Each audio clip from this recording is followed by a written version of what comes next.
Hello everyone, welcome to Sangeeta education. सकाल school को लेकिन आसी किसी गुरुत्वपूर्ण अपडेट। तो कौन है गुरुत्वपूर्ण अपडेट ये वीडियो आम आगे जाना कि पूर्व वीडियो को समस्त गोटे लाइक करी चैनल को सब्सक्राइब करी पाखे बेलकन को प्रेस करी ऑल क्लिक कर रखा जमार बुलां। चलते वीडियो स्टार्ट करवा। प्रचंड खरा को दृष्टि रखी स्कूल समय परिवर्तन कर सका 6:30 ठारू 10:30 जाए सकाल स्कूल पाठपढ़ा हो। समस्त सरकारी और सरकारी अनुदान प्राप्त स्कूल सह घर स्कूल जाए यह निर्देश लागू कर तो केवल ए वर्ष नुहे एणिकी प्रति वर्ष एप्रिल 2 तारिख सकाल पाठपढ़ा हो। तो ग्रीष्म छुट्टी जाए सकाल स्कूल हो। एने विद्यालय और गणशिक्षा विभाग पक्षर समस्त जिलापाल को चिठी कर तो विभाग चिठी अनुଯାयी एप्रिल 2 तारिख ग्रीष्म छुट्टी जाए सकालुआ स्कूल पाठपढ़ा हो। ग्रीष्म प्रभाव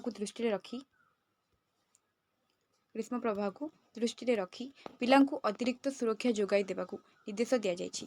तो समस्त स्कूल रे पर्याप्त परिमाण में पानीय जलर व्यवस्था करने को निर्देश होइछि। तो खरा छुट्टी जाएंगी सकाल स्कूल हो अपडेट आसी एणिकी एणिकी प्रति वर्ष एप्रिल 2 तारिख सकाल स्कूल हो। केवल ए वर्ष नुहे प्रति वर्ष एप्रिल 2 रु सकाल स्कूल हो। ग्रीष्म छुट्टी पूर्व बाजिब पानी घंटी और श्रेणी गृह बाहरी कार्यक्रम को मना कर तो जहाँ भी किसी सकाल स्कूल को लेकिन अपडेट आसाला वीडियो में आप समस्त को जनईली। बर्तमान आपने समस्त वीडियो को बहु मात्रा शेयर कर दिखाँ।